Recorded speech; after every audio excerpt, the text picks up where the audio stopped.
Hello, DOT community. This is Zalon coming at you with another Dawn of Titans video. So I got my like a nice better headset right now, so you can hear me a lot better. So there will be no one having issues with being able to hear me, and hopefully this is going to work for everything. I did a vid with Bo earlier today, and it worked out really well. So, without further ado, this is my 3 under land strategy update video, and also some of my event progress currently right now in the Winter's End event. So, without further ado, we will go and check out. I'm going to explain really quick what the 3 under land strategy is. If you missed it, it's the first video I ever posted. The 3 under land strategy is something that I kind of hashed out with the low lands tactic. All of the lands for I have a Castle 14, as you can see there, with a 68k defense with a level 14 Krothos. I wanted to, since I kind of figured out that that worked out as a pretty good garrison defense with my Titan, I wanted to figure out another better way to defend my lands, and I found out that it really wasn't the Titans that I put on them, it was actually the land level itself. The level of all of the lands around my garrison is level 11, as you can see here in the top left. And actually, believe it or not, that is my that level 20 Kobar. I've never told anyone this, and it just so happens I picked this land to show off. That level 20 Kobar is my original Kobar I got at the beginning of the game. I did keep him. I did level him all the way up to 20, and he still does defend one of my lands. So it's pretty cool. It's just one of those like little Easter eggs, I guess you can say. But I just randomly happened to pick the land he was on. But anyway, every one of the lands, like I said, is level 11. That is 3 under my castle level of 14. And when people hit this little lightning bolt down here at the bottom, which is the easy button, that's what I'm going to call it here in the Dawn of Titans world, because everyone uses it to find their first target and then sometimes drift off.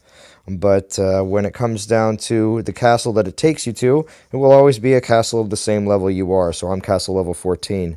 Now this guy has level lands that are above his current castle level, which make it so that they're all going to be green for me, but of course those aren't the kind of lands I'm looking for to raid when I'm event raiding right now, so it's not something I'm interested in. But I'm just explaining the 3 under land strategy, of course. So, and because when people search and go to my lands, they hit these level 11s, which are in the orange, just because they're level 11. And orange, typically people skip over. And in Dawn of Titans and the way battles are done and everything else, you're really actually, you win when people skip over you. So, with that said, I'm going to show you my end of season lands defended, as you can see here. Now, I'm not number 1 in my alliance or anything like that. I'm actually pretty far down on the list here, but I took this picture last night before I went to bed at the end of the season. I have 18 lands defended, okay? 18. I did get my battles won over to 100, so don't worry, fellow non-toxic 3 members. I did hit my own personal, I hit the alliance requirement, so I won't have to boot myself.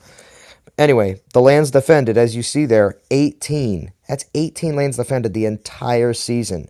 Now, other people have lower than that, but I doubt they have 14 lands the entire time.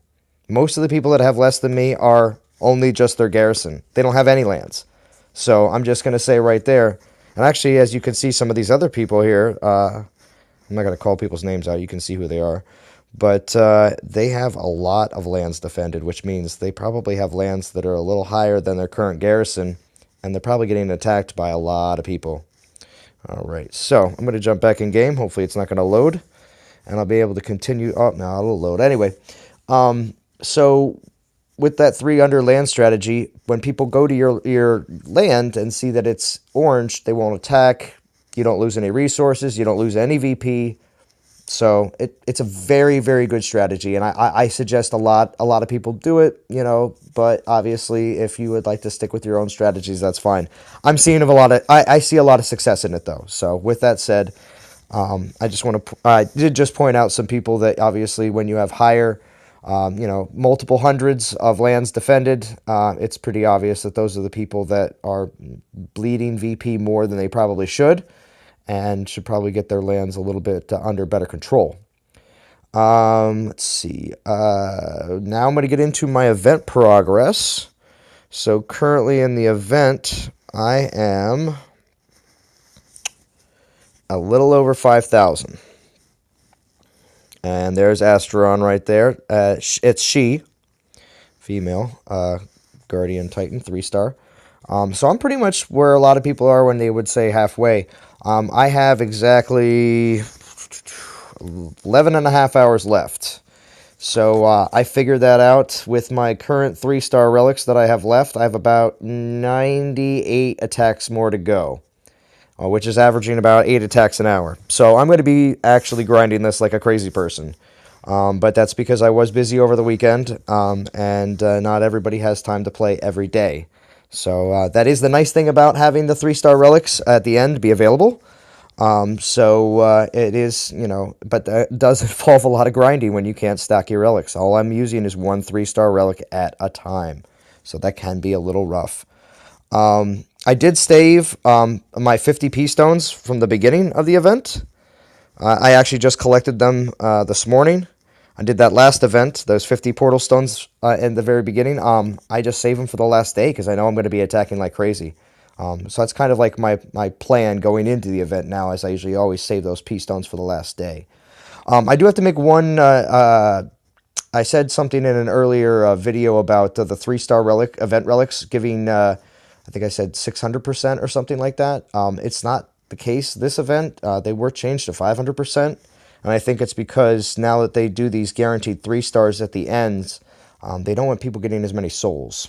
So I did notice that as a major change since the last event, and I did make that mistake and I said that too early to before I actually got a 3-star. So that's my bad. So besides from that, there's one other thing. Oh, how many event relics did I pull? Because I did figure out the math how many more attacks it's going to take me.